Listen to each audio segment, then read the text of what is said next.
Praise the lord. నీ సమస్యలు నిన్నెంతగానో కృంగదీసి ఎంతో ఇబ్బంది పడుతూ నిస్సహాయుడిగా నువ్వు మిగిలిపోయినావా? ఇదిగో ఈరోజు దేవుడు నీతో మాట్లాడుతున్నాడు. నీ దుఃఖాన్ని, నీ బాధని, నీ కన్నీటిని ఆయన ఆనంద నాట్యంగా మారుస్తున్నాడు అనమాట.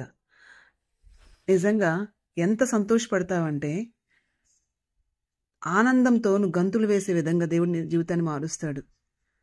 అయితే దేవుడితో కొంచెం టైం స్పెండ్ చేయండి. దేవుడి మాట వినండి. దేవుడి సన్నిధిలో నిలబడండి. అప్పుడే శత్రువు యొక్క కార్యాలు లయమయ్యి మీ జీవితంలో సంతోషము, ఆనందము, నాట్యము వస్తాయన్నమాట. దేవుడు దావీదు జీవితంలో కూడా ఎంతగానో దుఃఖకరమైన పరిస్థితులు గుండా వెళ్ళినప్పుడు, దేవుడి సన్నిధిలో ఆయన వెయిట్ చేసినప్పుడు ఆయన బాధని, ఆయన కన్నీటిని, ఆయన దుఃఖాన్ని ఆనంద నాట్యంగా మార్చాడండి. అదే దేవుడు ఈరోజు కూడా ఉన్నాడు. నీ దుఃఖాన్ని నాట్యంగా మార్చాలనుకుంటున్నాడు. నేను ఏడిపించిన వాళ్ళందరూ నేను చూసి ఆశ్చర్యపోయే పరిస్థితులు దేవుడు తీసుకురావాలనుకుంటున్నాడు. దేవుడి కొరకు ఎదురు చూస్తావా? దేవుడి సన్నిధిలో నిలబడతావా? ప్రేస్తను.